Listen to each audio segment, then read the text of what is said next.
একজন ব্যক্তি শিরকের পাপ করেছে, তওবা না করে মারা গেছে, আল্লাহ পাক কিয়ামতের মাঠে শিরকের পাপ মাফ করবেন। আমি কি বুঝতে পারছি? অন্য পাপের কারণে আল্লাহ রাব্বুল আলামিন শাস্তি দিয়ে হোক, কোনো একটা ভাবে হোক, নবীর সুপারিশের মাধ্যমে হোক, তাকে জাহান্নামে গেলেও সেখান থেকে বের করে জান্নাতে দিবেন ইনশাআল্লাহ। কিন্তু শিরকের পাপ যার আমলনামায় থাকবে তার উপর জান্নাতকে হারাম করে দেওয়া হয়েছে। বলেন নাউজুবিল্লাহ। সূরা মাইদায় দলিল আছে, শিরকের পাপ যার আমলনামায় আছে তার জন্য জান্নাতকে হারাম করে দেওয়া হয়েছে। শিরক মানে অংশীদার সাব্যস্ত করা, আল্লাহ পাকের সাথে কাউকে সমকক্ষ করা। শিরক কত প্রকার হয়? উত্তর 3 প্রকার। কয় প্রকার ভাই?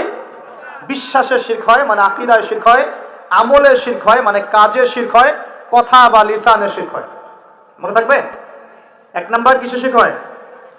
বলেন আমার সাথে। বিশ্বাসের শিরক হয়, আকীদায় শিরক হয়। 2 নাম্বার আমলের শিরক হয়, কাজে শিরক হয়। 3 নাম্বার কথায় শিরক হয়। কয়েকটা এক্সাম্পল দিয়ে বুঝতে পারবেন। একজন ব্যক্তি মনে করেন বিশ্বাস করে যে আল্লাহ বলতে কেউ নাই, কি হবে এটা? বলেন শিরক। একজন ব্যক্তি মনে করেন বিশ্বাস করে যে আল্লাহ আছে, আরো ইলাহ আছে, তাহলে কি হবে? কেউ যদি বিশ্বাস করে আল্লাহর সন্তান আছে, কি হবে? কেউ যদি বিশ্বাস করে মহাবিশ্ব আল্লাহ সৃষ্টি করে নাই, বিগ ব্যাং থেকে সৃষ্টি হয়েছে, কি হবে? কেউ যদি বিশ্বাস করে আল্লাহ মানুষকে সৃষ্টি করে নাই, মানুষ বানর থেকে হয়েছে, কি হবে? আচ্ছা, বিশ্বাসগত শিরক। কেউ যদি মনে করে